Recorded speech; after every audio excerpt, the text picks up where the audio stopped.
Welcome to Narratives Leadership Story Talks, where great leaders go beyond the bottom line to create lasting impact. Join hosts Jerome Deroy and Julienne Ryan as they uncover the stories behind real-world challenges, offering practical insights to help you lead with empathy, authenticity, and purpose. Each episode dives into how leaders use storytelling to build trust, foster connection, and inspire action. Whether you're navigating workplace dynamics, driving change, or building high-performing teams. Your number one goal in any social situation is to have fun. Like, all other goals should be put aside. And if you just have to, like, when I enter a room full of people, I think of it as a table full of delicious food, that I get to pick and choose from. So that anticipation of the joy of meeting other people and talking to other people and what conversations you might have should definitely be first and foremost. And that does, your attitude certainly helps. That is for sure. Well, hello. That was Jeanne Martinet, which was a really fantastic episode. Learned so many things, and she's the author of The Art of Mingling and Mingling with the Enemy. And in this excerpt, she talks about intention, essentially. What kind of attitude are you going to have when you go into a social situation? And so I think that prompted you and I to have some ideas about that and what we could build on for this debrief episode. Do you want to kick us off here? Yeah, and it says a lot about my upbringing when she said every situation enter with fun, and I'm like, fun? That's not always the case. A lot of times it's serious. So what is she talking about? And then, like you, I thought about it. I thought, well, maybe the intention is to bring good energy of yourself and a positive, to make an assumptions that something good, and we can make some kind of connection or leave ourselves open to listening and being positive instead of coming in with, sometimes we come in with, hands on our hips type attitude and saying, what's coming next? Is this going to be negative? So I like the fact that we both arrived at the same thing. And fun, isn't that crazy that fun was a trigger moment for like having a debate with myself about how we reacted? But there was some wisdom there. Yeah, absolutely. And what's interesting to me is that she didn't use the word intention, but that's definitely what I heard between the lines, and that's because we, as you know, talk a lot about intention, and that's kind of it's maybe the second step in our method in terms of how we prepare ourselves for telling a story. And I saw a lot of connection between preparing yourself to go out in a social situation, which, if listeners, you listen to the whole podcast, you will hear, about why that has become such a kind of a difficult thing for a lot of people.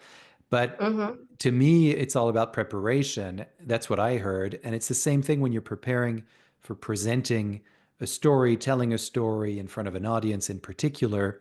How do you prepare yourself in such a way that you're going to be present?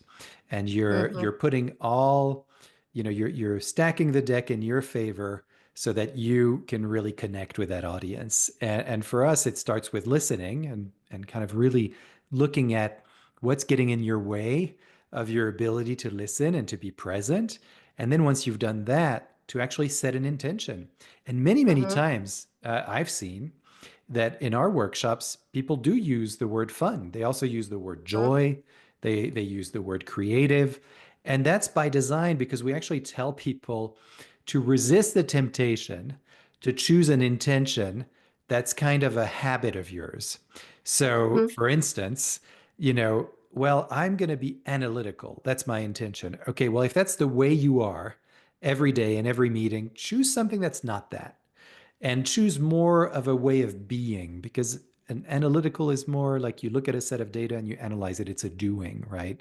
So that would be my recommendation for people listening is when you're going into any situation, any meeting, whether it's one-on-one or whether it's a party, just think about, why you want to go to this party. What makes it kind of a little bit bigger than just the thing of like, oh, I got to go to this thing because I know this person and I'm really tired and there's this great show on Netflix that I haven't finished, which One of my birthdays. Yeah, exactly. It's very relatable. It's winter, so nobody wants to go out.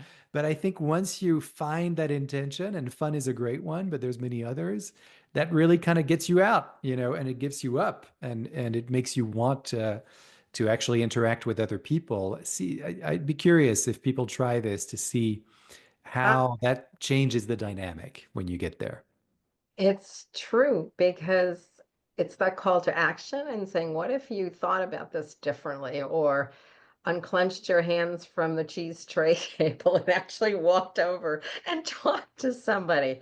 But what I like about Jean, she does walk her talk. I witnessed her in Mm, action at an event not too soon after we had met her.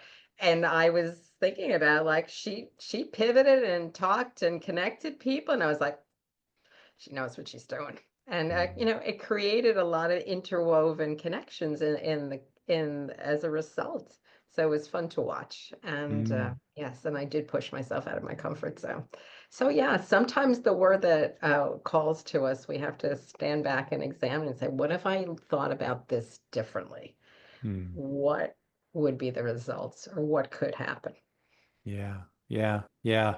Kind of thinking about what's in it for me, and what are the Mm, things that maybe I haven't. Yeah, maybe one of my favorite intentions going into a situation that I'm kind of familiar with. It's a meeting with somebody I've met many times before. I'll often choose the intention of surprise, mm, and just or another one would be discovery, mm, and walking in with that element of like, I'm listening for surprise, I'm listening for discovery. It changes things for sure.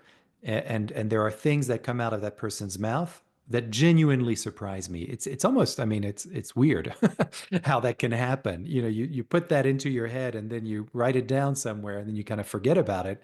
And then I go back to my notes of that meeting, and I'm like, oh yeah, my intention was to be surprised, and lo and behold, that's exactly what happened. So these things are powerful, and they're very simple.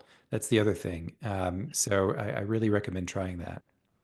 And listen, you hit the nail on the head when you were saying a relationship you've had, tried decades and decades of marriage, when you've heard the same story all over again. If I hear a new fact, I am more excited than anybody else in the room. It's like Yeah. something hasn't come out. Yes. The new treasure. Where has this been hiding? Because you do get stuck and you do hear things and you close your ears and roll our eyes sometimes. So yeah, being open to discovery and surprise. I like that. Yeah, absolutely. Great. Any other thoughts and reflections on that episode? Always, but we got to keep it short. That's right.